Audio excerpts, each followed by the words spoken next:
It says it's preparing the live stream. It says that this webinar is being live streamed. Click this Facebook. Facebook's lied to me before. I'm not going to be fooled, Facebook. You're not going to put one over on old Adam.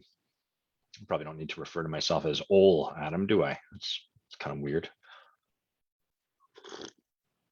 Okay, now how do I click on me, scroll down, look to see if there's a live video of me. There is. What fun. And it's muted, which is even better because then doesn't come through where it shouldn't go. Okay, cool. We're live. We're feeling pretty good. Gotta say, feeling pretty good. Some Larry David, Curb Your Enthusiasm. Curb Your Enthusiasm is one of a few shows that I like quite a bit that Bay hates. And she hates Curb for like a really reasonable reason. Yeah, sure. It's a really reasonable reason. First of all, which is that Larry David's a horrible human being in that show. And second, every single problem he encounters could easily be avoided. So it is a little contrived and stupid, but man, does that moron make me laugh. I enjoy watching that old man. I never thought I would enjoy watching a show about a really crusty, grumpy old man causing a bunch of problems for himself, but it turns out I do. So, and in fact, I imitate him too. How about that? Hello, 3 viewers. Whoa, we are overloaded with people. I don't know if this works for social distancing. Just tell me your name. Put your name right there in the comments.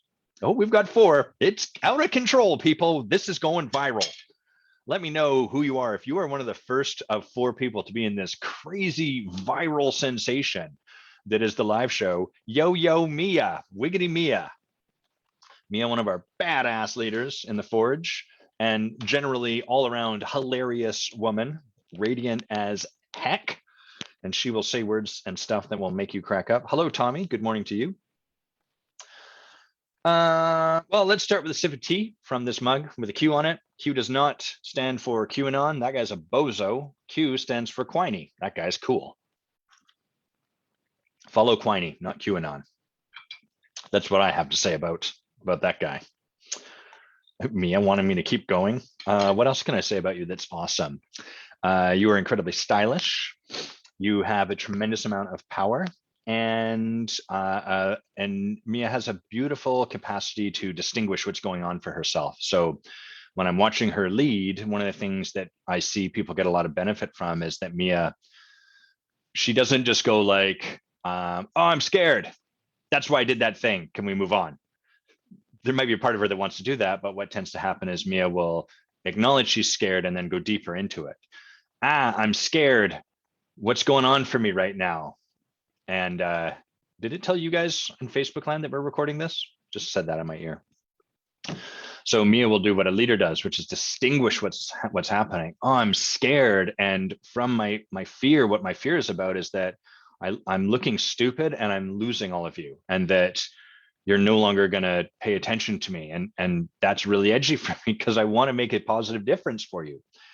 And when we distinguish that way in the moment, in the awkwardness of having the spotlight on us, it lets people in. So it has us open the kimono and allows people to see our process. And that creates a clearing as leaders. It creates a clearing that invites other people to get a little more curious about what's going on for them and to put that into the space rather than what we typically do, which is, oh, I'm just scared, let's move past it.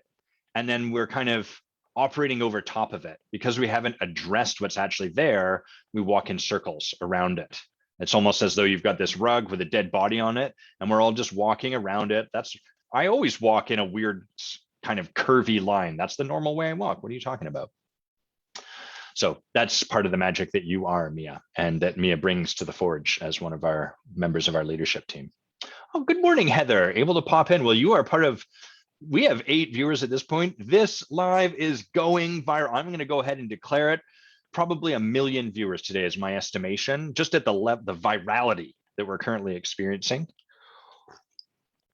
Good morning, Andrew. Victoria is mostly dry. We've had quite, we've been very fortunate, I will say, to get a lot of evidence of climate change and global warming here in British Columbia this year. We've had crazy firestorms like forest fires that have burnt entire towns to the ground. I'm trying to bring a little levity, but it is quite tragic. So I don't want to step over that.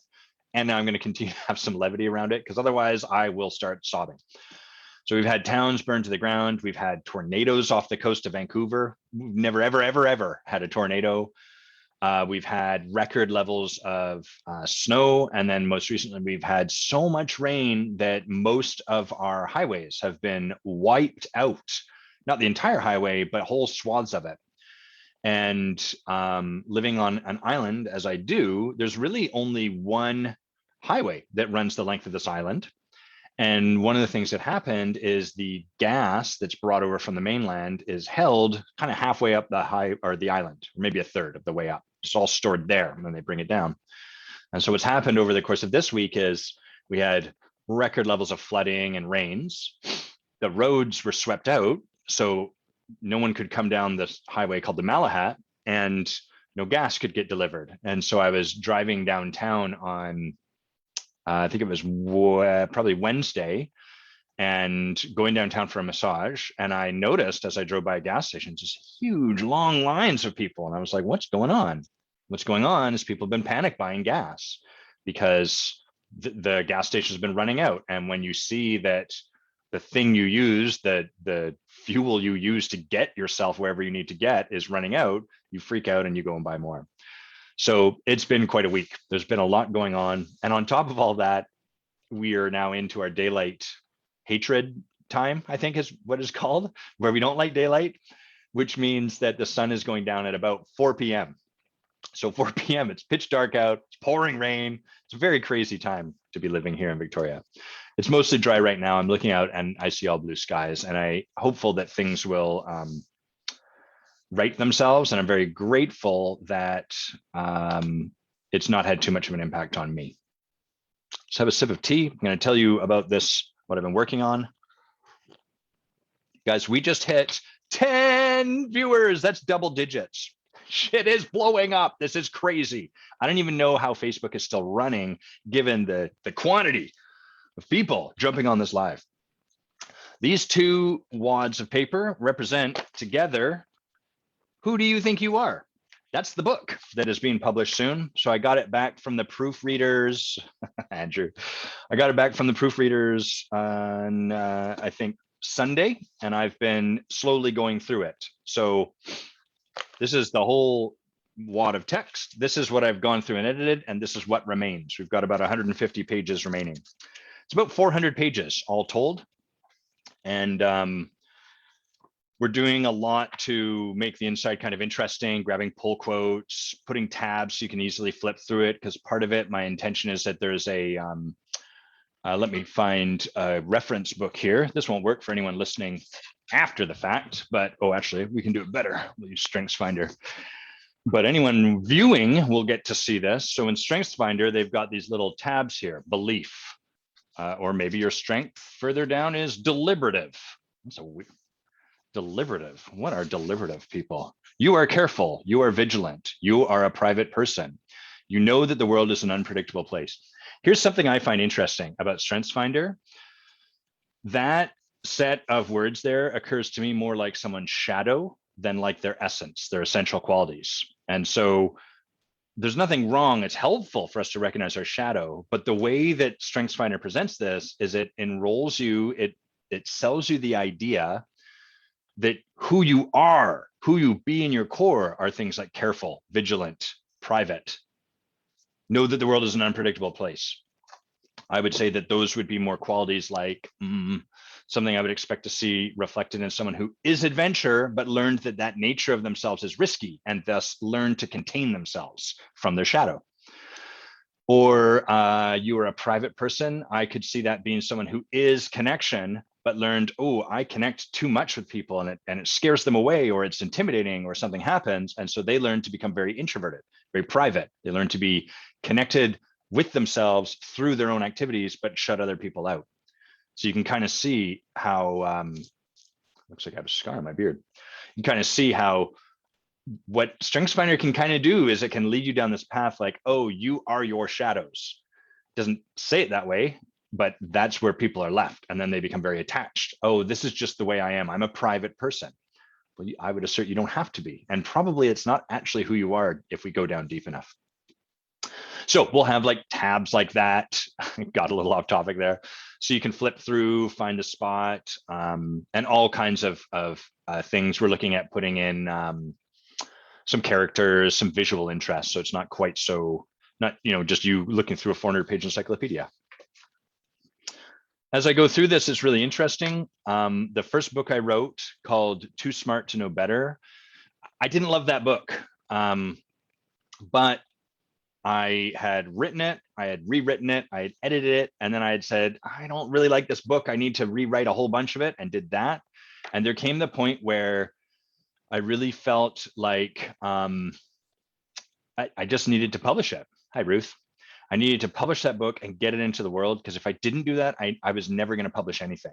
So I had to put something imperfect out there. You can still go and buy that book. There's still some stuff in there that's really, I think that there's some valuable stuff in it, but the way that, like, the voice I settled on in writing it, the way I put it together, there's like an abrupt shift partway through the book. Not my best writing, and but it was my first book. So I did that. Now we're going through the second one. This is much more the book that I wrote that first book, so this one could then be born. What's interesting to me is, as I go through, I start to see that same thing where I'm like, I don't like how this is written. I kind of want to rewrite this entire section on permission, but I'm not going to, because I have to allow things to move forward and I have to allow something to get published. I may come back and revisit it and decide, hey, you know what? Now that that's been out there for a bit, it's time for a rewrite. I'm going to update some. I'm going to put out a second edition. I can always do that. But all of this to say, the publishing process and writing a book for me is quite a bit different from writing, a blog post. Because a blog post, short, sweet, boom, there you go, it's done. A book is much longer, much more integrated, and all of the parts kind of fit together. So that's been most of what I've been working through lately. Let me tell you a little bit about Jared, and then we'll bring him on. Heather, I love what you sort of saw there. That's me in connection. And you were saying, so odd too. Now I can see how the turning inward came to be. It makes so much sense once we understand how this stuff comes out, doesn't it? But most of us, and most typing approaches, most, like MBTI is such a great example, you are either extroverted or introverted. And so I guess if I'm introverted, that's the way I am. That's just how I am. And I think so much inadvertent damage makes it sound a bit dramatic, but like, I think that there's a lot of our possibility and our expression on this planet that gets left on the table when we start to relate to ourselves through these kind of, that's the way I am labels. Oh, the way I am is introverted. So I'm not going to ever do public speaking, or I'm not ever going to do group-based stuff, or, whatever that thing happens to be. My lighting's changed on me. Why are you changing on me, lighting? I'm going to put you back. Let's click early morning video lights. Oh yeah, there we go. That's a bit better. Maybe a bit bright. I don't know. So let's talk a bit about Jared. Yeah, not a lot of room for transformation. That's so true, Mia. Like when we hold ourselves as a certain way, people sometimes come and be like, well, Adam, the way I am, they won't necessarily speak like that because they're not a weirdo. But Adam, the thing about me is I'm an introvert. And so I just need to be okay with the fact that I'm never going to have a job that blah, blah, blah, blah. And the question I always ask them is, well, do you want a job that blah, blah, blah, blah? Do you want to be able to do that? Would you like to actually gain energy from your time spent around people? Or would you rather not? And that's a pattern interrupt for them, because I'm asking the question, I'm not asking, well, given the way you already are set in stone, what's the best we can do? I'm asking, well, how do you want your life to look if it was all possible? If you weren't locked in to a certain way, how would you like life to be? That really opens up leadership and transformation for us. It puts it all on the table. Way cooler. Heather, I see you writing and saying not being perfect and moving this book out into the world models leadership. Don't you try to reflect leadership to me, Missy. Don't you try to take my stuff and do it back to me. Heather's absolutely right. So putting something into the world before it's totally finished, before it's perfected, is leadership. And so that's what we're doing with this book. Now my lighting's a little bit yellow. I'm going to give it one more try. I don't know what the heck's. Yeah, that feels about right. See if we can stay there. Maybe Bay's messing with my lights. She can control my lights. So let's talk about Jared, and then we'll bring him on. Jared and I have known each other for almost 5 years now. And initially, we got to know each other quite by accident. I can't remember what I was doing. I was doing some kind of work, and I was about to start doing work with John Wineland to begin doing some men's work. But before that even happened, I'd posted something, some offer on Facebook about like mentorship or maybe creating clients or something. And at this point, Jared had just started his own journey as coach. And someone tagged him and was like, Jared, this sounds like you. And so Jared and I got on the phone and, excuse me, we just talked about how do you create clients as a coach? What does that look like? What is the process?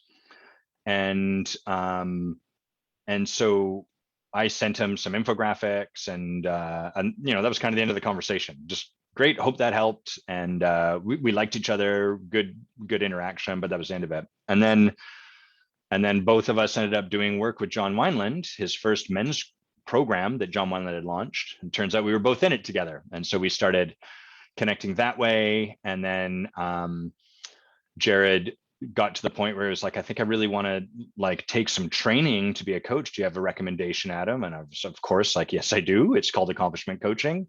I've led their work for about 5 years, and it's changed my life, and I highly recommend it. And so he took their work on, stuck around and led their work for about a year. And then he's kind of come full circle and is now in the Forge with us. So, well, Jared, why don't you put your camera on, put your mic on, get on here rather than me trying to talk about you. Let's just have you talk about you. That'll be easier. Let's have me talk about me. Yeah, let's have you talk about ye. Okay. And Jared remembered, he got the memo to wear the gray collared shirt. So we're doing this for all of you. This is part of the new uniform here on the live show. Before we talk about me, Adam, I feel excited. I think that it's appropriate if we talk about our tea first. Oh yeah, what kind of tea are you rocking? I brought a new tea today. I brought Pu'er tea. So I threw some Pu'er and Puerh. Is that how that's spelled? Yes, Pu hyphen, which Y, ERH. And then it's a delicious tea that is the closest best coffee substitute I found. But nothing's going to take coffee away from me. And I've been sitting here staring at it for about 10 minutes, and I've been wanting to take a sip, but I decided to wait until this moment. Such restraint. Yeah. Such integrity and commitment, just honoring the alpha, the masculine energy there. Ooh, you ready? Shall we? Yeah, oh sure. Let's simultaneous sip. Cheers. Worth the wait? It's good. It's a little cool. So yeah, I wonder why. That's weird. That's a good tea, though. I like that tea. I have creamy Earl Grey today. I like that. That's a fine Earl Grey. Earl Grey is good stuff. It's just hearty and Jean-Luc Picard-like. So yeah. Yep, that adds points for me, and I like it when it's really bergamoty, so very oily and rich in that flavor. That's the best. Nice. Anything I missed in terms of like our story of origin? I had forgotten the pre-Wineland. I had remembered us meeting in Wineland's group, but I vaguely recall what you're mentioning now. So look at you with the big brain. That's cool. Yeah. I have you can't see it, but just a whole bunch of pictures of you with red thread connecting them, and like DB Cooper ? And stuff like that. And so yeah, Bay had called me and said, this is concerning, and I was like, no, I like this, let's keep it. So yeah. Do you remember the first piece of feedback you gave me when we were in practice together at John Wineland's first event? No, and I am terrified to hear what it is. No, it was, so I mean, it's quite it's not like a huge thing, but so for everyone, Jared and I were partnered up, we were connecting with one another, and then the practice was give the man across from you some piece of feedback that would have them feel more trustable for you. Often when in masculine work, you're practicing having a man become more trustable, more solid, but still more open, as opposed to like, shut off, nothing's going to impact me, but that's hard to trust. And so the feedback you gave me, Jared, was to put my shoulders back, and then you reached over and I tried to do it and I didn't do it right. I probably was like, is this doing it? And then you reached over and put them back and you're like, there you go. Nice. That was the first ever piece of feedback you gave me. Cool. Seems like pretty good feedback. Nice job. Yeah. Nice work. All right. Now I'm noticing my shoulders. I'm like, okay, I got to show up with really a good shoulder structure. Nice. Okay. Well, shall we dive in? Because I know you've got something juicy for us to talk about. Yeah. I got something juicy. So obviously you and I have talked about this already, but why don't you share just what you'd like to have our coaching conversation be around so that everyone else can get the benefit too? Yeah. I'll put it in the context of this. So I was in my personal men's group, and one of my dear brothers, Greg, had brought a practice for us. And it was like, your great, amazing life. It was the huge life. It wasn't like, what are you going to do to improve in 3 months? It was like the big thing. Right. And I wrote it out. And it was basically like when I turned 50, and it was owning this really cool retreat center and all about my practice and my romantic life and all kinds of stuff. And that was a little while ago. And what was amazing about that practice is that I felt the possibility of it, the bigness of it. It's not close to what you might remember of John and I's work, the impossible goal, but it was similar in the big size. For everybody else, John had us do like an impossible goal once. Like, so we spent this large thing on like, what's this impossible feat to grow to? So it's not impossible, but I left really feeling inspired about this practice, because I was like, wow, this amount of growth would require some real actual transformation for me to grow into. And so that was a few months ago. And ever since, I've been really putting some time and effort into like, okay, so if I was going to create that, as I'm creating that, however I want to phrase it, what would be the transformation that needed to happen?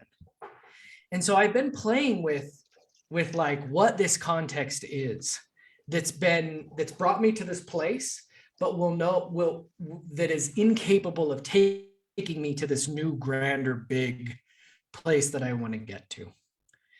And so at first I was like, I noticed some of the sloppiness or some time management issues that I have. Yep. So my coaching request today with that context is, I'm having a struggle. I'm struggling to really put my finger on what the context that I'm currently in. I can't actually say it in a succinct, cogent, quick way that like impacts me, or where I'm like, yes, I'm showing up as either or context or whatever. So I'd love to distinguish the context. And I would love to leave with practicing or having practiced or discovered a new way of being to practice that would like actually allow this transformation to occur. Okay. If you hear me typing, I'm just taking some notes. Totally. I thought you were, chatting with people. I just thought you were like, working on the books still. And I was like, maybe not the most appropriate time. Are you open to feedback, Adam? Okay, so you're struggling to put your finger on the context you're currently in. Yep. I'm just going to speak to everyone when we're talking about context in this context. A little awkward to use these words interchangeably, but what Jared, I think, is talking about is like, he's clear on the tree in front of him, but what about the forest? Is there a forest he's in? Like, what is the sort of bigger box that he might be stuck in that he can't see? Is that accurate to what you're wanting, Jared? Yep. Okay, great. And then you want to leave with a new way of being to practice creating the transformation you saw for yourself. Is that right? Yes, totally. Okay. And then, so what is just so I've got a sense of like what the thing you want to create, like what is that transformation that you're aiming towards? As like the big thing I was, say it again. I didn't quite understand. Yeah. So I heard you describe like this guy ran you through this sort of exercise, and it was really empowering. You're like, oh my God, that's the thing I want. Yeah. So what is that? It's a pretty big list, and I broke it down Okay. into 3 boxes. I view Yeah. all humans as 3 boxes: business and money, Uh-huh. relationships, and existential issues. Okay. So I had lists in all of those 3 boxes. So like the money issues were, I think I was at like a $500,000 each year. I was making like 100 grand in residual income from a retreat center that I'd like to own. I would really love to create a big, large retreat center. Okay. I'm really into cryptocurrency, so I'd love to own, I think it was 5 million in crypto. And I would love to own 20 houses. So 15 homes in one area, and then 5 short-term rental homes that are Airbnbs in cool vacation spots where I'm like, hey, honey, where do you want to go live? And she's like, Sedona. I'm like, well, good luck. Good news. I have a house there. So I would love to have like 5 houses that, so I have that part built Okay. in. My existential or health and wellness had a lot to do with spirituality and groups that I engage in. And it had a lot to do with like the structure and time of my day. Okay. I'm kind of just going quick because it was like Sure. 3 pages long of stuff. My relationships had me in a long-term committed relationship with kids and a dog. There was a dog that was involved in this whole situation. Mhm. So yeah, they were pretty big. Was that not enough granularity or the right amount for you? No, that's great. Like, Okay. so it gives me a sense. To your question there, I do notice it's a lot Yeah. of stuff. And so help me, hold on, let me just check if I'm going to ask this question like a pointed one or ask it open for you. Okay. What I hear is there's like this vast future you would like to create for yourself. Yeah. And then you see that there's transformation required. And part of creating that transformation to enable that is getting clear on whatever is currently stopping you, the forest you find yourself in, the context. Is that right? Very much so. Mhm. Okay. So is it occurring to you like there's a one context stopping all of that stuff from coming into reality for you? I mean, it's a good question because we have different contexts and different situations. And I think that's the thing I'd really like to explore. Is it this one context? Because I notice this one thing that I'm feeling like a thread throughout my life, connecting these things.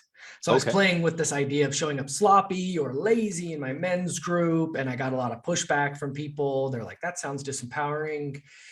The thing that I've landed on is like, I feel like I have a disempowered relationship with time and time management.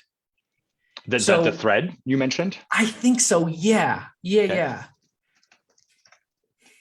And as I've been feeling into this whole practice more, I think to myself, what way of being would I have to embody to actually build this huge, amazing 3-page, massive, amazing life that I want? And to me, it really feels like having a fully empowered allotment of time. That doesn't mean that I'm crazy hardworking. It means when I'm at work, I'm working in a very efficient manner. I'm probably getting a little ahead of myself right now, but yeah, let me pause because I'm noticing I'm already going off into the forest right now, and we're standing at the edge of the forest. So, okay, cool. Well, good catch. Is that that thing you caught just there? Is that kind of similar to what you notice happening as far as the way you try to focus your time? Yeah, it's very fickle, I'm going to do this thing. And then I rush into it. And then halfway through, I'm like, no, I got to do this other thing. And then I'll not finish that and go this. So it's very fickle like. Got it. Go in one direction and then change to another direction and then Yeah. change to another direction. Okay. So when you say you have a disempowered relationship to time and time management, I understand what that means, like conceptually, but what does that like? What does that actually mean to you? Yeah. I have a calendar that is very colorful and full, and I set aside time, and I often find myself not doing the thing I say I'm going to do. Hmm. And Like how often? What percentage? well, lucky for you, I came prepared. In fact, I'm not surprised. my men's group, I took on a practice this week of really writing out how I'm scheduling my time. And so Right. I have everything on my calendar colored and written out. And as I was going through and working on it, I created actually six, 3.5. I don't know why I just didn't do six. Anyway, 5 levels of how I spend my time. Yeah. One is unconscious time, like fucking off time when I play like games when I'm supposed to be working. Right. So like when I'm totally unconscious and a moment when I'm supposed to be doing something else. That's like the worst way. So let I me use make my time. sure and it sounds like, well, let me make sure I've got this right. So in that instance, you have something in your calendar that'll be like write book or Right. Yep. do this. And is it that you don't even realize that's in your calendar and you're just going and playing games or doing something else? Or is it that you see that and you're like, I'm not going to do that. I'm going to do this thing. I'm not going to do that. I'm going to do this thing. Okay, got it. So there's a conscious choice being made. Totally.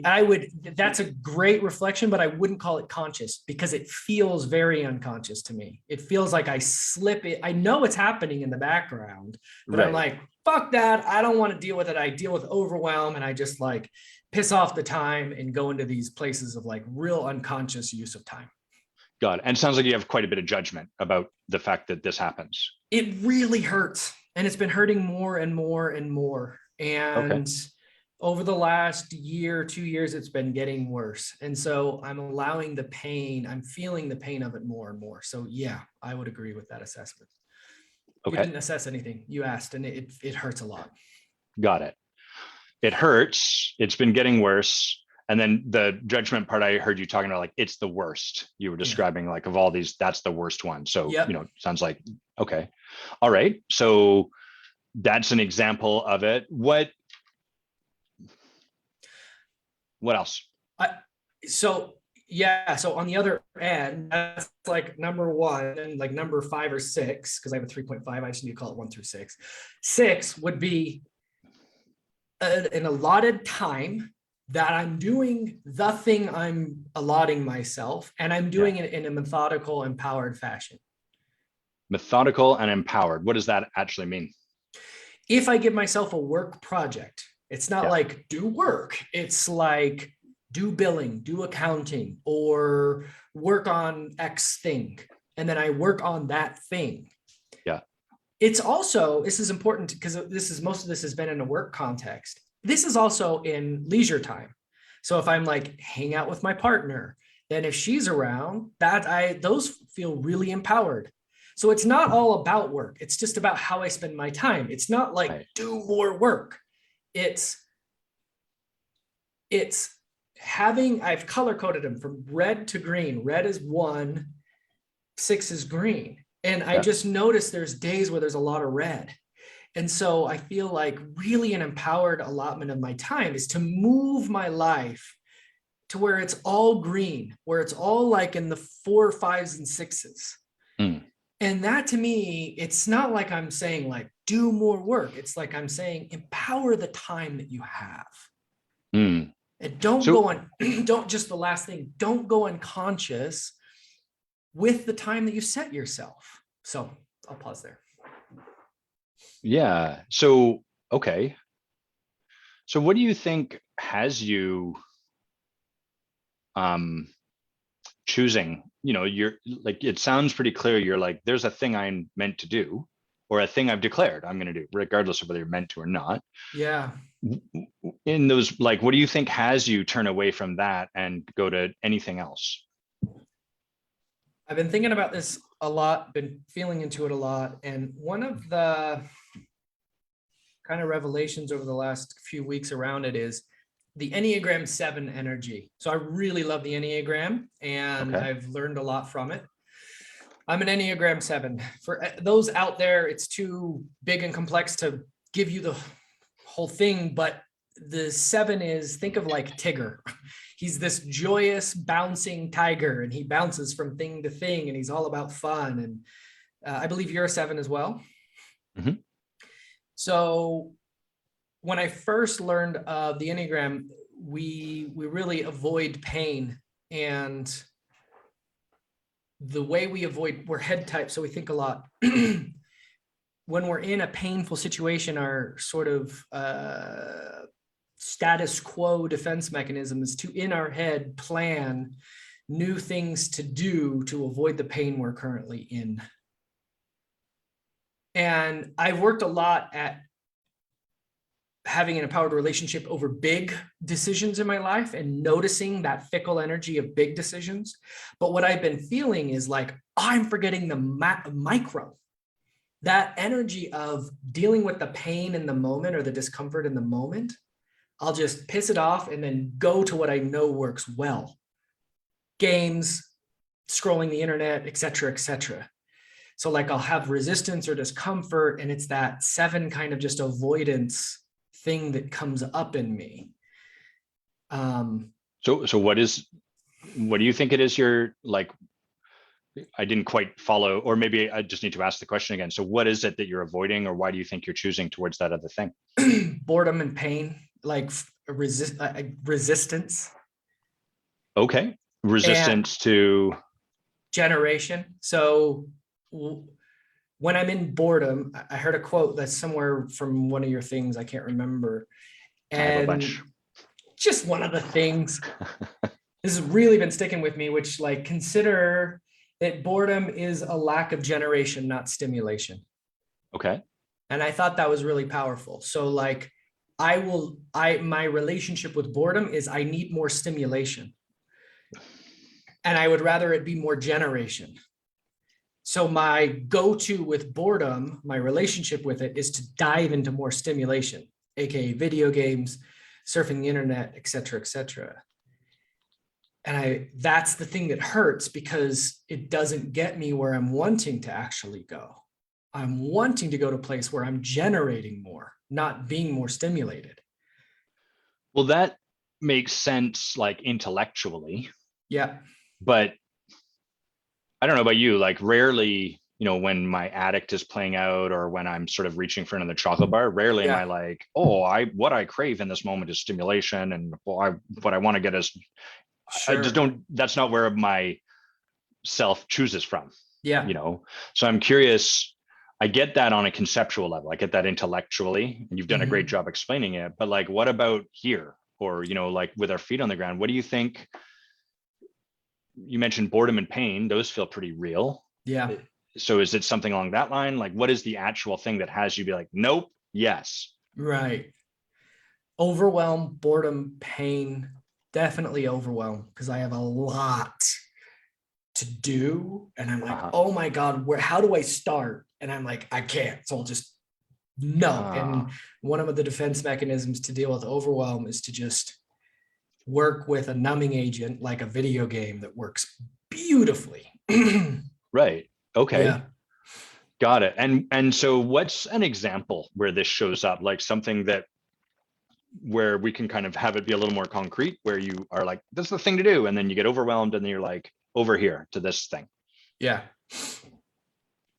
Yesterday, I have, do you like my planner? Isn't it nice? That looks lovely. Adam was very generous, Adam and Bay, and they bought these planners for us in the Forge, and I've been using it. So I have this list. 1, 2, 3. I have like, I don't know, half a dozen things right now that I need to get done. And none of them are like, they have to happen, but it's not like I have a client showing up. So it's not like something as big as important is that? It's like buy a plane ticket for our retreat in Costa Rica or something like that. Yep. So it's those types of things. And whenever I'm in these moments, and there's so many of them, I'm just like, I don't need to, it's fine. And so I'll waste those times. And it's those moments that I will just get overwhelmed because there's so many of them to do. And I'll just be Right. like, and I justify not doing those kinds of work. Got it. So I want to drill into this and make this as real as possible, because then we have something really specific we can work with. So like, what would show on your calendar that shows up and you're like, oh, it's time to, like, what would show up there? Work block. Oh, it's just labeled work block. Yeah. And so then I'll like Okay. go for my work block, and I have like my list of things to do in my work block. And whenever it's not these like major things, So I'm noticing as I say that there's some vagary to it. There's like, work block. Yeah. And so what is the kind of stuff that is in work block? Like what kind of things fit into that? Yeah. So client acquisition, business development, marketing, accounting, those are a few of the examples.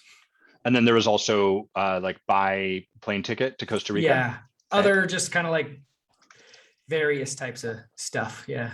Got it.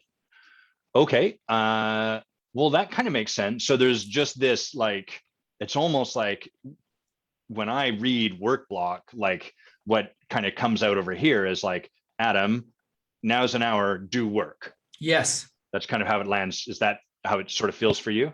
Yes. Mm-hmm. Okay, got it. And There's okay, another distinction I want to make because I think it's please. important. Yeah. Part of the gradient is like when I'm doing work, but not in the allotted time. And here's how that shows up. So like this morning was another good example. I've given myself the task this week of waking up at 6 o'clock. Usually I'm an early riser. I'm in a phase where it's not as easy. So I hit the snooze button a bunch of times. And I want to empower a morning schedule where I write to start my day, where it's either journaling or something around business or something.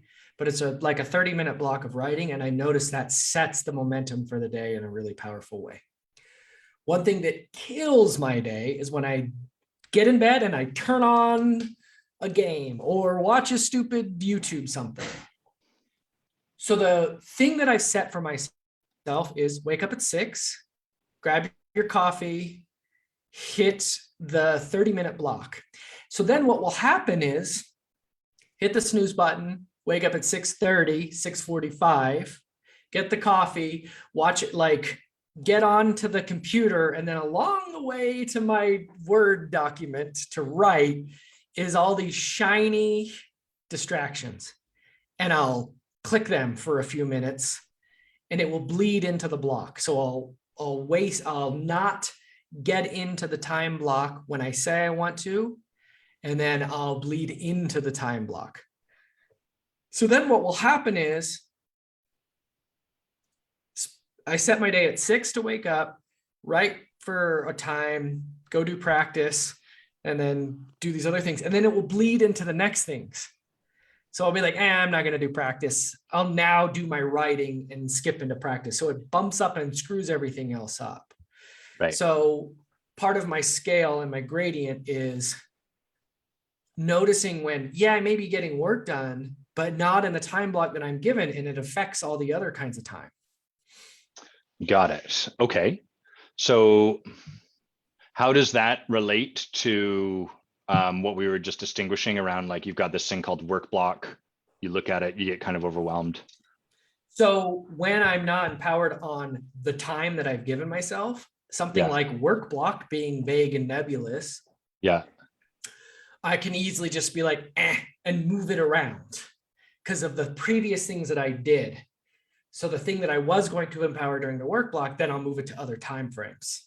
Got it. Okay. So that sounds like that's an additional way that whatever you intend to do, like that work block thing gets kind of sabotaged. Might be a Yeah. bit, is it over here? It doesn't sound like the same flavor. It sounds like another way that things fall apart, as opposed to like, oh, this is just another flavor of my overwhelm.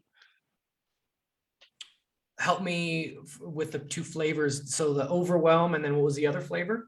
Well, so I'm not making an assertion. I'm trying to check in with you. So like Got it. we were started, but you were telling me like what happens is you're like, all right, we're going to do this. And then your calendar's like work block.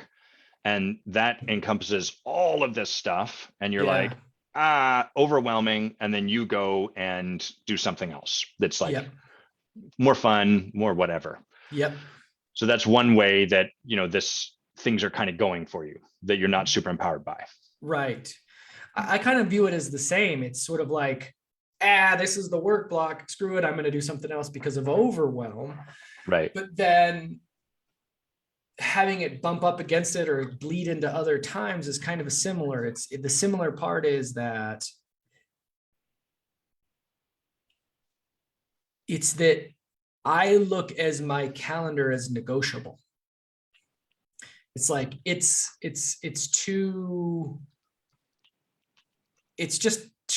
not, my relationship to the way I empower my time is not like, it just feels too leisurely or disempowered, I think is the way. Yeah. Okay. So in the first one, well, it actually sounds over here less like a disempowered relationship to time in the first example. It sounds like what's happening is you're kind of, you know, it's your day. You're like, all right, we've got some stuff to do. And then you just like, I can't, it's too much. I don't even know where to begin. Like if I was like, Jared, eat this elephant over here. And you're like, it's way too much. I could never do it. So then you just, you know, you shut down. You don't continue into that path. And then you kind of just turn away from it.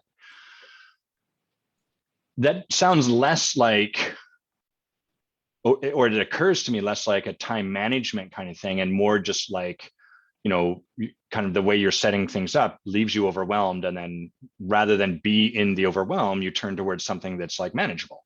I mean, games are perfect for this, right? Put this thing here. Boom, you got 5 points or whatever game you play. Totally. Yeah. I'm playing 5 Point Getter. It's very boring, but yeah, well, 5 Point Getter works. Yeah. Okay. And then you've got this other thing that happens where because you don't, you allow like, well, this happened later, so I'm going to end it later. And then it just shuffles everything further down the calendar kind of. Yeah. Okay. So they sound the same to you. I'm not totally, can you help me get on the same page? Because I'm not quite clear on what the actual root thing we're looking at is then. There's the overwhelm and avoidance. Yeah. And then there's so I think that avoidance is a resistance. I think it's a classic resistance. Right. The one where it bleeds into the other is another version of resistance. It's like, I'm still resisting it. And so I'm resisting it and I'll play these, like, I'll give these deals to myself where I'm like, well, I'll just play on my phone for 10 minutes and then I'll jump into it. And then that 10 minutes turns into 20. And now I'm 10 minutes late because, you know, it's just like that kind of thing. So you're just delaying doing the thing. I'm delaying doing the thing. Then I'll get into the thing and I'll think to myself like, oh, I should maybe get into a few more points and I'll turn it on. I'll like go to the bathroom and turn it on. Right. So it ruins the flow and the focus that I have on the thing that I'm doing. Got it. Okay. Okay. Well, this is making sense. So it sounds like what are you noticing just in terms of if you were to take a step just from where you stand currently to have this go a little different, what do you see there might be to do?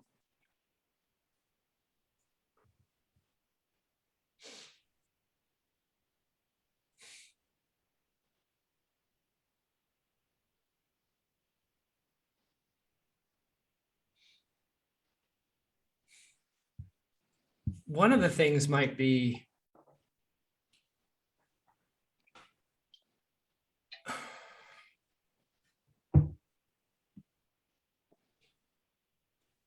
it's important Games are that's my crack. I love games. Me And too. I've dealt with them in like, don't play them at all, or only play with them after work, and just this negotiating part. But they're a killer. And games, what I mean by games is also internet, like surfing internet, watching stupid YouTube, getting on podcasts. So whenever I stimulate that part of my brain of intellectual podcasts, games, and internet surfing, it's like a little child who's now tugging at me, like, Yeah. Dad, I want more. So one of the things that I see to do is to basically be like, no, I don't get to play games till after my workday is actually done. And whenever I have the off button in my head switched, it stays off typically. And if I've had times where I'm habituated, I've got the momentum and the habit going throughout my day where I don't turn those on in my work times. Well, what would you then have to, like, what are games saving you from having to be with?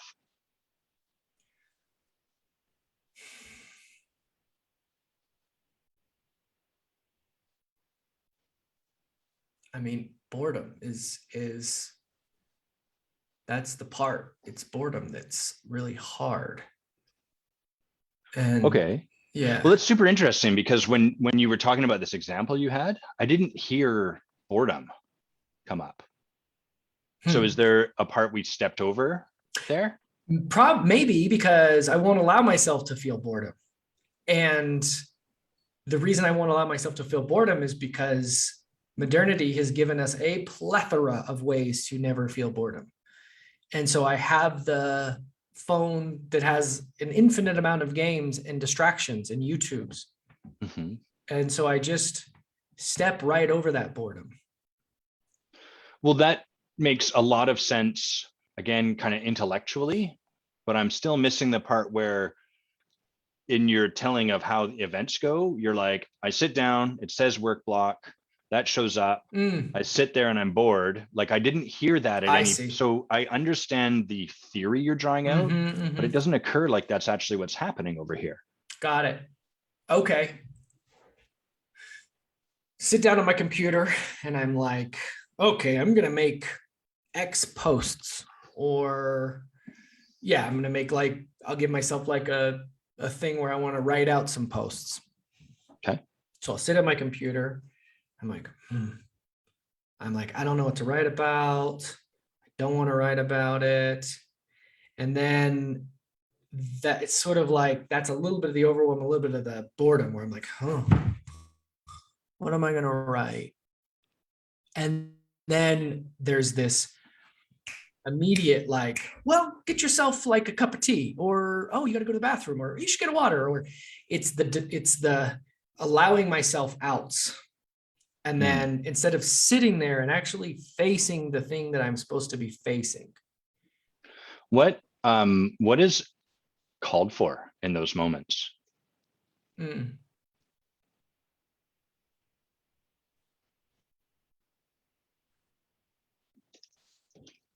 I have two things that came to my mind, which is love and care. And like care and love are about like the thing that I'm doing. So like if I'm with a person and I'm engaged with you and we're in something, I sit and like we have like a coaching session. If like a client comes, I'm not going to sit and then be like, oh, I'm going to go get and distract myself and go do a bunch of other stuff. I'm going to wait and be present and be with you. Well, what happens when you don't know the next question to ask a client? What do you do in that situation? Yeah, I kind of will acknowledge it. Like, hey, I'm noticing I don't know where to go. Where do you want to go? Or something along those lines. What's happening in this moment? So I'll just acknowledge like the presence of it. So yeah, I don't do that when I'm by myself. I won't sit with that love and care and respect. I don't know if that's the right thing to do, but like I have too many things that are distracting, and I'm just like, well, hit those other things that are distracted. And so work block, I've had a ton of phenomenal things called work block, but my relationship with work block is like, you can, if I have to go to the bathroom, like go to the bathroom, it's right there. Right. But I wouldn't do that when I'm with a client. I wouldn't do that if I'm with my romantic partner, if we're in the middle of something, right? It's like there's more care. So the relationship that I have in those moments, the reason I'm using the two is that formula that I have, shouldn't even call it a formula, that way of being that I have with a client or like a partner or a friend. If I had that same way of being with myself, with my work, like, wow, yeah, I would get so much more done and I'd feel great. Like whenever I have a really strong day, I feel great about it. So I'm not sure if that bridge that I'm making is clear to you, or if is this making sense? Let's find out. Okay. I think I'm following you. So the question I have, and I want to invite you to not answer this from your head. Okay. All right. I'm being intentional and making that invitation. All So right. the question I have is, what do you think? Sounds like you have a different experience of the way you choose to show up with a client, with a partner, etc. Probably some other things that don't involve other people, I would imagine, versus work block or this sort of stuff. So what would you say is distinct between those two things?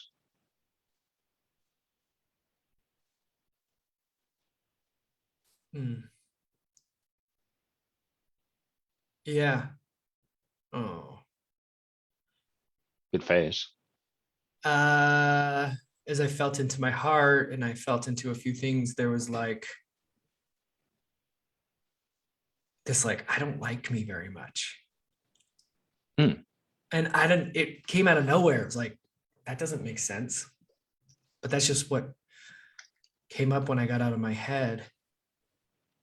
Because I really do like me, but I have some resistance to touching whatever that flavor or whatever that version of me that I don't like is. So I felt it, and then I noticed this immediate, like, don't look at that. So that's how I'd answer it. And yeah, not answering from my head. Okay. Does that answer the question I asked? No. Well, yeah, I mean, I notice there's like an aspect, there's something about, it's not even me, it's like the way I show up in those moments I don't like and I don't want to be with. So whenever I'm in those moments where I'm like needing to do work, there's nothing compelling. I don't like the way I'm not liking me in those moments. And I notice that I want to avoid that. I want to like not touch it. So does that answer the question I asked? I don't even remember what the question is. What's distinct between those moments, those situations where you stick with whatever's showing up in the moment, and those situations where you don't? Work block, whatever. Yeah.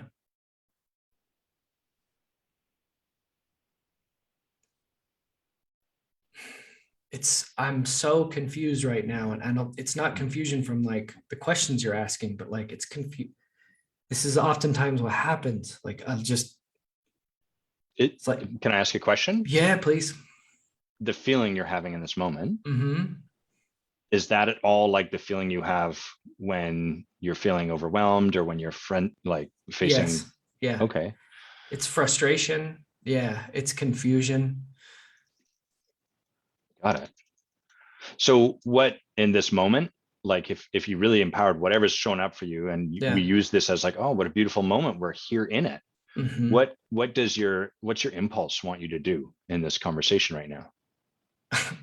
I haven't had to pee this whole time. Immediately, right. I have to pee. So it just shows me like I am so used to distract, there's some sort of distraction kind of thing that comes in.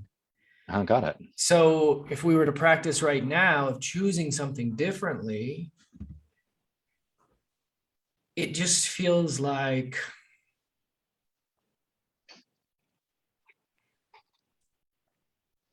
recognizing, there's something about like recognizing, just sort of like taking a breath, feeling into self, and making a choice of like, what's the first bite of the elephant that I need to take? Mm. So that feels like the action to like start empowering more. Mm. So rather than, it sounds like the pull is to leave the conversation, exit. Go ahead. I had something that came up. One of the things that I noticed in relationship with other people, I just noticed this equation that I have that I wasn't aware of. I'll get present. I will connect with the other person. Then I will connect with myself. Then I will basically like ask the moment, like, what is the moment calling for us to walk toward? But I don't do that with myself. I don't get present with myself and then ask myself, like, what is this moment calling for with me? I just get confused and I don't have that care with myself that I do with other people. Mm. Yeah, one of the things I notice is there's that happening, and then there's the thing you do to like soothe that. So Yeah. like overwhelm, confusion, frustration, as you described it, and then the pattern, and then a lot of judgment Mhm. about how that all goes. It's wrong that I'm playing games. This is bad. I rate this a 1. It's the worst. I hate this about myself. I don't know if you used hate, but like there's a Yeah. lot of that feeling to it. Sure. Yeah. Yeah. And well, what does that leave you wanting to do? Whip myself into like, do it right. Don't do it. Like that's the only thing that's available to me right now. Of Yeah. like, you're being lazy or you're being sloppy or you're being whatever. So it's pejorative kinds of like assessments of myself. Yeah, that's how it occurs over here too. It's sort of Yeah. like, well, I'm doing the thing where I run away. Don't fucking do the thing where you run Yeah. away. Do Mm-hmm. like sit yourself down and be here, which you could do, but I would imagine that would feel a bit like white knuckling through it. Totally. Yeah. Uh-huh. And that's the thing that's frustrating. I actually love generating. I love creating, but it's like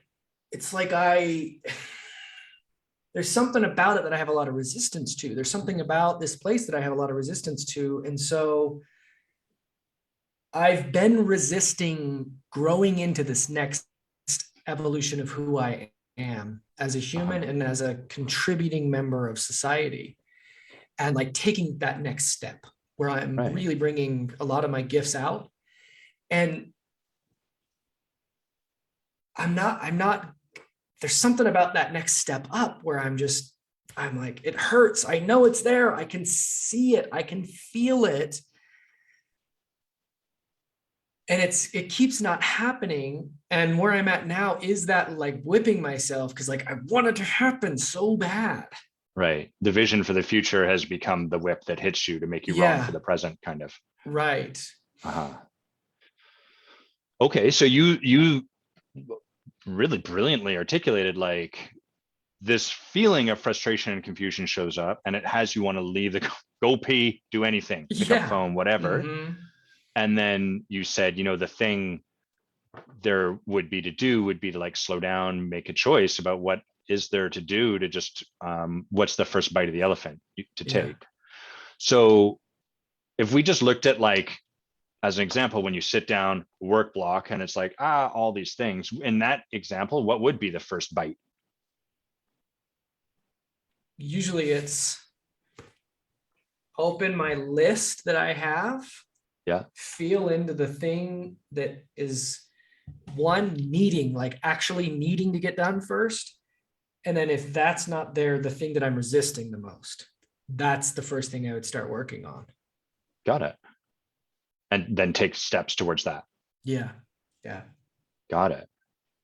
Do you, because you're in the Forge, I'm going to ask you some questions related to that.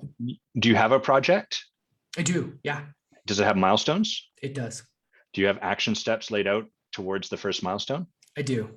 Awesome. Nice work. Yeah. And is that empowering you, or are you finding it's not really doing much? It is, but it's showing up. I've committed myself to a very similar, I love doing like what you do. I love like podcasts and Facebook Lives, and Hearing yourself speak. It's not that I love hearing myself speak. Yeah, I love it.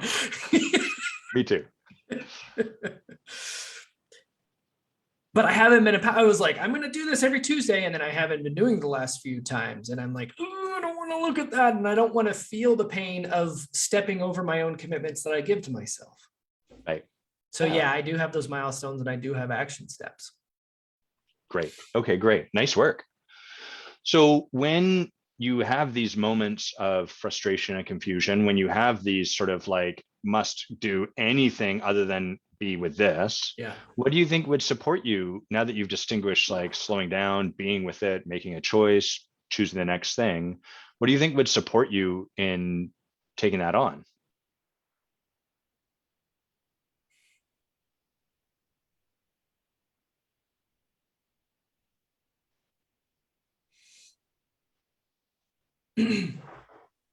I get momentum going in my days.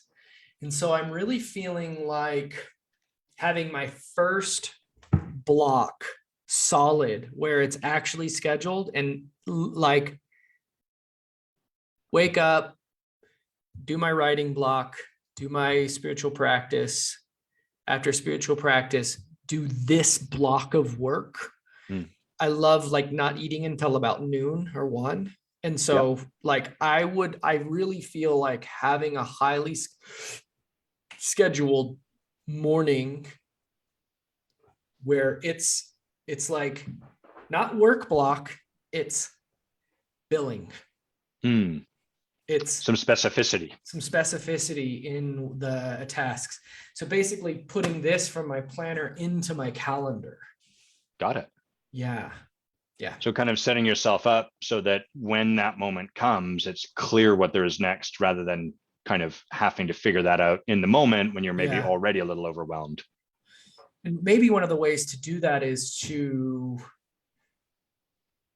do my writing block, do my spiritual practice. And then the first thing after the practice is like planning the day kind of like time frame where it's like this block. And then basically I want to hit like noon or 1. And then I like to take a couple hours off. I like to go and eat lunch and then take a nap and then go to the gym. It's so like my biorhythms like that the most. Yeah. Nice. Okay, great practice. Anything you see in those moments, so that's kind of like setting yourself up to, it sounds over here like almost minimize those moments showing up in the first place, because you're gonna like, hey, I'm a little more clear on what I'm choosing into, there's less of the overwhelm to contend with. What about when you are in those moments all the same? So when they do show up and you're feeling that like urge, anything you see that might support you in those moments? Yeah. I think it's choosing out of it. And it's hard to go from those moments to the like thing that I'm resisting the most. I see a spiral up choice. So doing more of the procrastinating kinds of things where I'm doing something, it's kind of productive. It's not what you need to be doing, but it's working towards where you're going. So using that as a springboard back into like getting back on track. So it gets me away from games or internet and those kinds of things. And it's easier, smaller things, and then choosing more and more things that are on task. So can you summarize the practice there? I don't know if I totally got it. If I'm wasting off, if I'm fucking off my time, I'm in the energy of avoidance. And so going into something that's hard, I'll slip out of too easily. But if I do something that's easy. If I'm hearing you right, when you're in that frustration and confusion, that challenging place, trying to push yourself to just do what's confronting is going to be really challenging. Am I hearing that right? Yeah. Okay. But as I'm saying it, I'm like, I don't know if that's the more powerful thing to do. Breath work is a very powerful way to change your energetic state. And I resist doing that like in the day. So it'd be like 5 minutes of Wim Hof or something that's like kind of disruptive. What would you say your current capacity for being with this feeling is currently?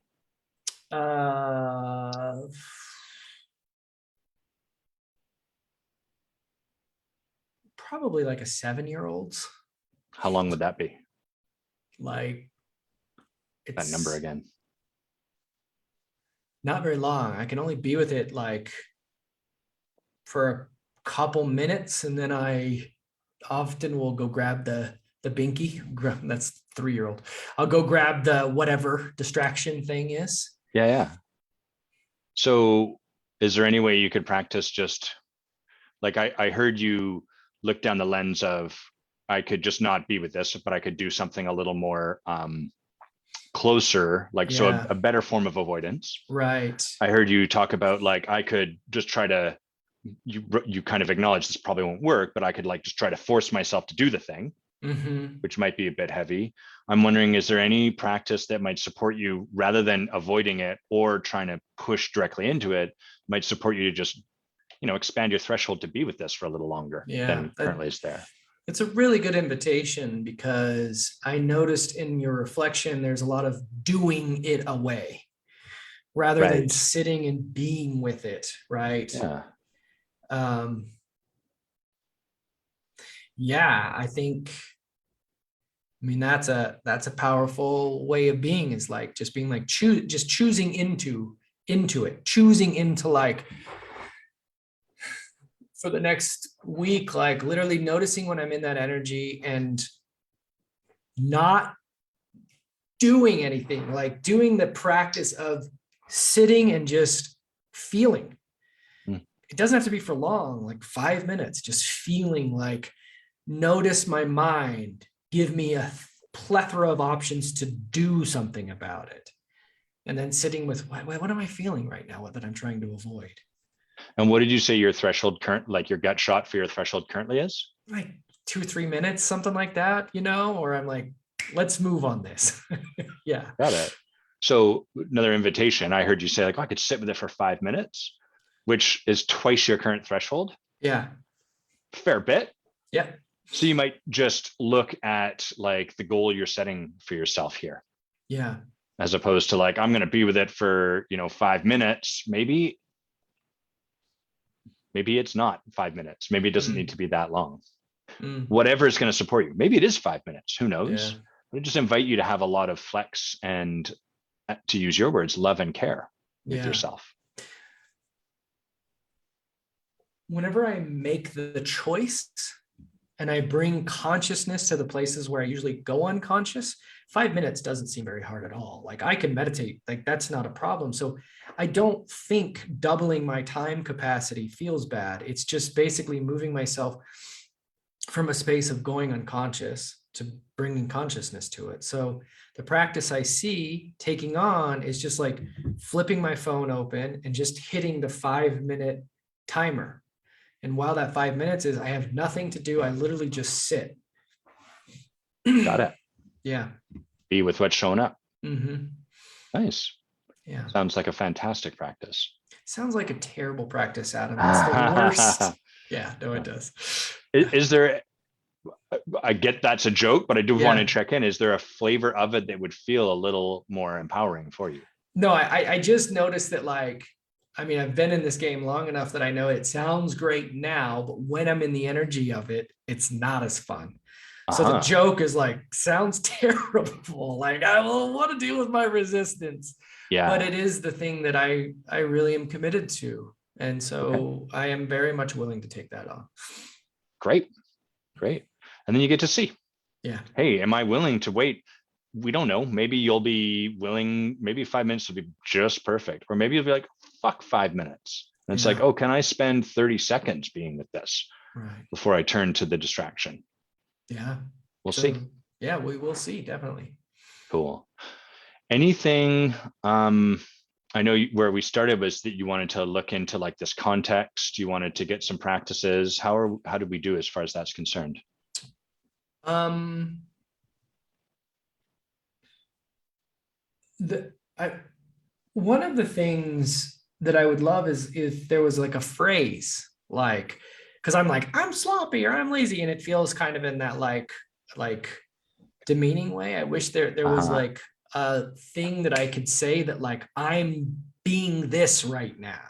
Mm, That's a more, so if I had that like a phrase that I could be like, I'm being Karen, like the Karen that complains at the, yeah, yeah, something yeah, like that. That would help me, like, I would love to leave with that, right?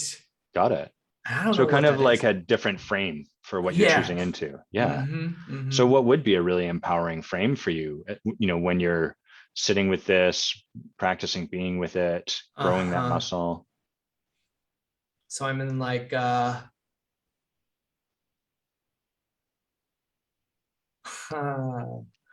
when I was a kid, they asked what my name could be, and I was like Herkimer Flugenschaft Melwachenhausen. It was a joke, and it's like the same time period. It's sort of like the 8-year-old mentality, and it's like I'm being Herkimer right now, and Herkimer is very distractive and fickle and doesn't want to deal with this kind of stuff, which is an appropriate thing for an 8-year-old.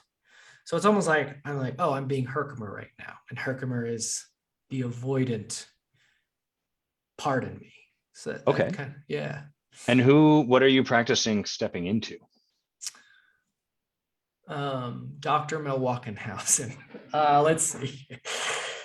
Um,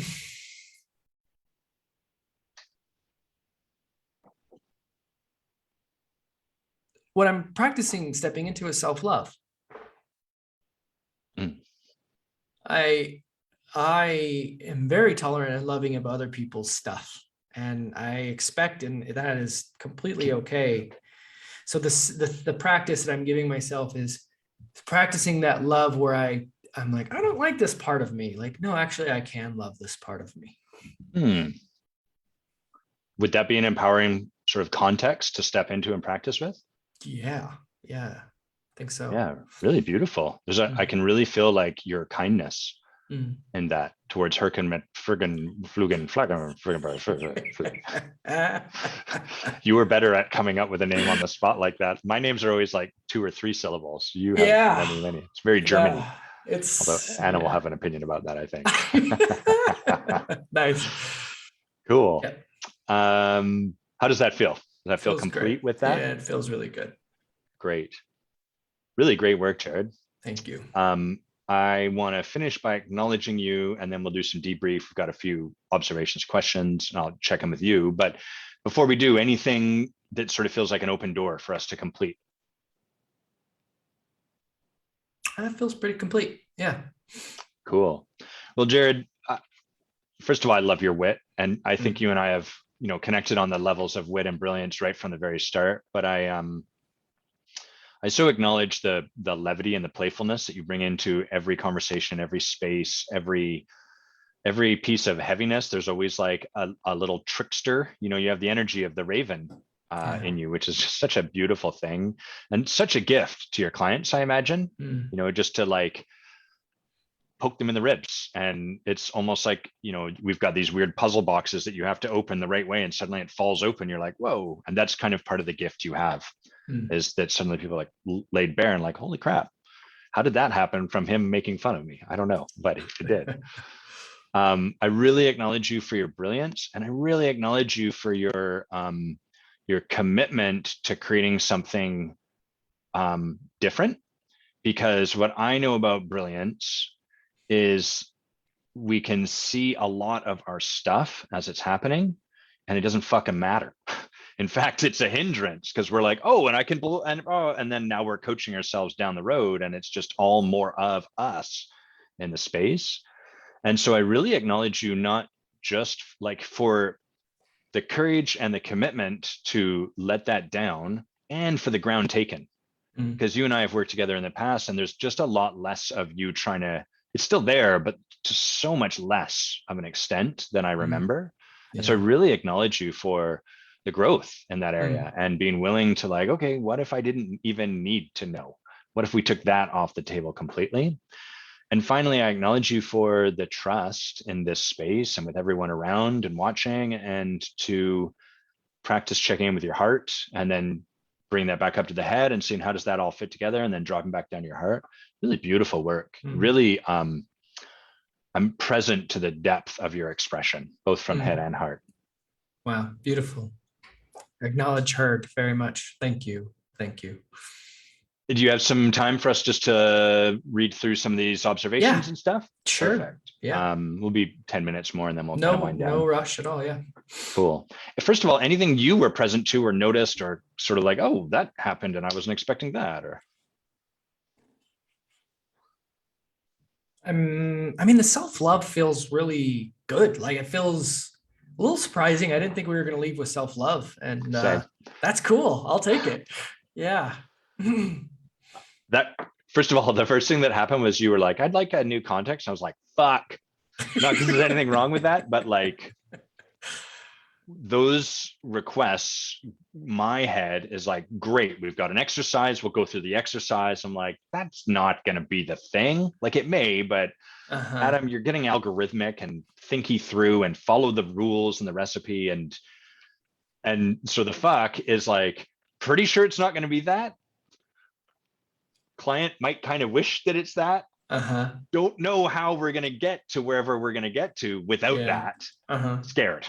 So that's often the first thing that shows up for me there. Have you read The Inner Game of Tennis? No.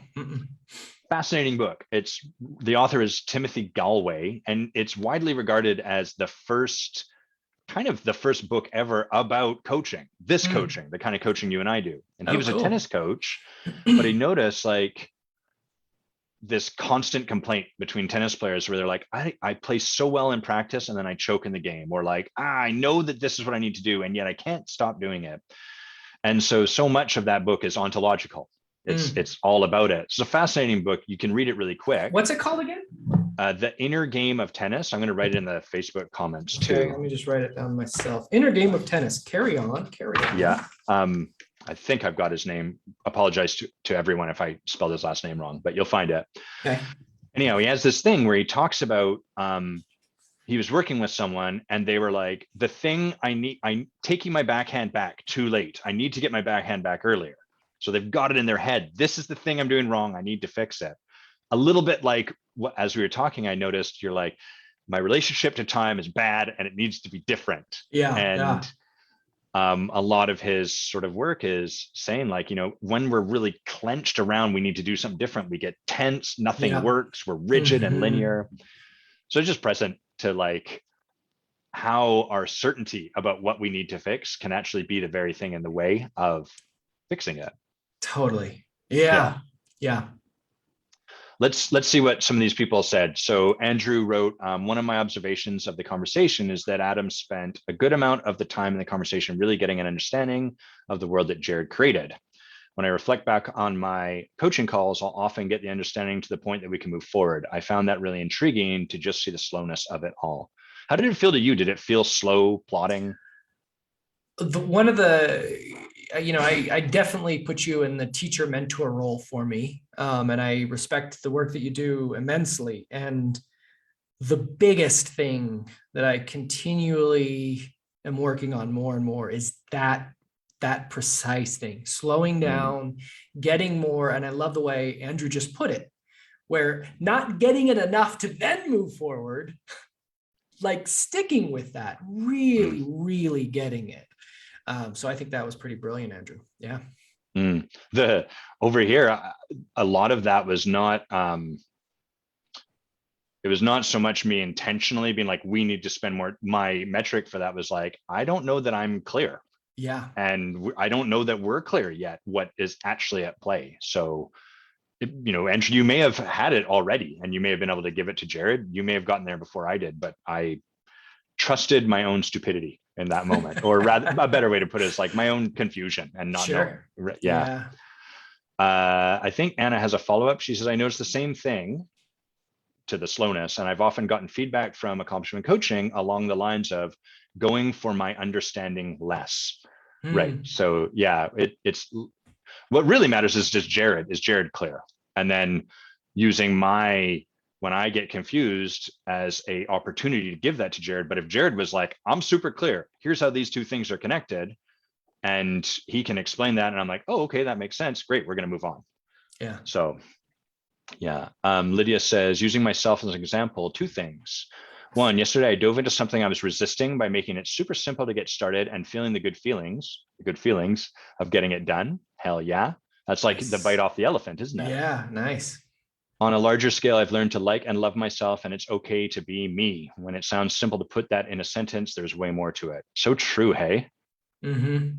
So much of my work, and I imagine some of yours too, Jared, is well, I'll let you speak for yourself, but it's like learning to love me exactly where I am, including the video games, including the part of me that wants to just drink all of the liquor in my bar, or like, you know what, I've been sober from smoking weed for 4 years, but fuck it, let's just go get super baked. Like that part of me, loving that guy and just having space for him rather than trying to whip him into shape.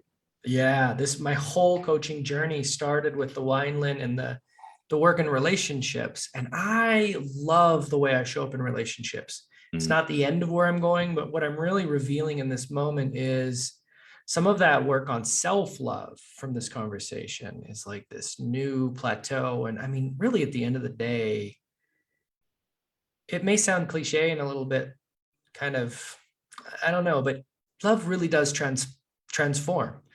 And at the base of everything, it's like, how can we love it more? And there's something about removing our barriers to love that is the actual work of being a human. Yeah, beautifully said. Like most things cliche, I find it's cliched in the repeating of the words and absolutely profound in the lived in experience of it. That's a great sadly we tend to settle for the repetition of the words and be like, oh fuck it, I need something new. It's like, no, you need to actually have this. Andrew says he'd really like to acknowledge you, Jared, for your vulnerability and honesty and really being here with the impact of the setup. There's real power to the creation that you are, Jared. Oh, thank you, my friend. I got to talk to him for the first time. Was it yesterday? And he's fucking great. That guy's awesome. Yeah. Tommy says, I'm not sure if Tommy's speaking to me or you, but the way you said that's not going to be the thing. Probably me talking about the time context exercise reminds me of Jody, probably talking to Tommy. That thing you mentioned about boredom, and do you know Jody Jan Larson? I know who she is. I've never met her. She is a delight to be with. And the statement that boredom is not a lack of stimulation, it's a lack of generation is her thing spoken to me. That's what I remember it from. Yeah. Yeah, totally. So like, way to go, Jody. Like shout out to Jody. That's brilliant. Yeah, she's incredible. And then Andrew says, the stand for clarity is so key. That is something I'll step over as well. So standing for clarity to deepen the conversation was excellent. Yeah. It's such a gift for us to, especially for, maybe you can speak to this too, Jared. For me, part of the fear of brilliance is that I'm going to be perceived as stupid. And from there, it becomes hard to just own in a conversation where I'm like, I don't have a fucking clue what we're talking about right now. And it's like the greatest gift I can give to the client. I'm usually pretty smart, but you have lost me. So well done. Where are we? Yeah. You have that too? So much. And it's like when my brilliance comes from that insecure place, it does not go over well. But that secure, like self-love brilliance, I think it's great. And that's the part where, as you were joking about, like, I love hearing my own voice. Actually, that does come from the self-love. And when I hear, when it's making sense and when it feels like it's lighting the room up, I'm like, that's really cool. That's really cool to feel that coming out of me. One of the things that I enjoy doing sometimes is like reading stuff I've written. And sometimes I'll be like, that's fucking smart. I wrote that. I don't remember writing that at all. I remember this being a pile of garbage when I published it, but wow, that's pretty fucking good. That's just such a delight when we surprise ourselves that way. Yeah. Cool. Jared, it's been a treat. Thanks for being with us. Where do people find out more about you if they want to learn about your coaching or anything you're up to? You can email me at jared@jaredandersoncoaching.com. So JARED and then Anderson with an O. You go to my website at Jared Anderson Coaching as well. And love to reach out and let me know anything how this impacted you or your reflections, or if you want to chat, I'd love to talk with you. Yeah, definitely get some time with Jared. He's hilarious and a delight. And you're in the Forge this year. And so keep your eye on him, because I mean, Jared's just put himself through so many different transformational programs. So I always find it really inspiring to watch people that are in the work, because you really see the ground being taken as time goes on. So anything you want to plug that you're up to before we finish? I feel very passionate about changing the culture of Utah, not changing it, but evolving the culture of what's happening in Utah to have more options available. And I host two things in particular. One is Authentic Relating Games monthly here in Salt Lake. And I also was What are those, just so people know? Authenticity, the way I would define authenticity is what's happening in this moment, what's happening in this present moment. And so oftentimes your thoughts are happening in this moment, but there is a universe of other things below your thoughts that are happening. So it's games to dive in and explore embodied expressions of what's happening in the moment and authentically relating that. I love those. Like, is that similar to circling? Is it the same thing? Circling is definitely, it's come out of Authentic Relating Games and is an authentic relating game, but such a profound game in and of itself that it sort of spun off into its own kind of unique world. Yeah. Got it. Okay. So you do that once a month? I do that once a month, first Saturday of the month. And I also run men's groups for for men who've left the church, the Mormon church. So it's a beautiful religion. It's a very high demand religion. And so leaving that transition can be quite challenging. And so I really stand as a support for men that are making that. And so I'd love to help them through that it's a rough transition. I love and acknowledge you for how you held that, just without making it wrong, just acknowledging, it's a challenging transition, and being someone that's a real gift to. It'd be easy, I imagine, for people to run to the arms, the support, the love of someone who's like, yeah, fuck everything about that. And what that leaves is a wound in the shape of fuck everything about that. And so I'm really grateful you're providing a safe harbor where people can have all of that and also not have to leave by making everything about something completely wrong, because that has its own kind of impact in our lives. Resentment is like drinking poison and hoping the other person will die. And yeah, except when I do it. Except when you do it. And there's a lot of resentment in this culture, and the Mormons are beautiful people, and there's some amazing, wonderful things that they express. And there's also a lot of hurt and wounding around this whole situation. And so I think we all should really take a stand on how do we create a culture that's more supportive and loving with each other. So nice. I'm not going to plug anything because those things you mentioned sound so awesome. I just want to let them stay in the space. So love you, Jared. Thanks for hanging out. Everyone, thanks for your received that. Thanks for your observations, your questions, just hanging out with us, sharing what you saw for yourself, and have an amazing weekend. We'll see you guys all later. And then I got to do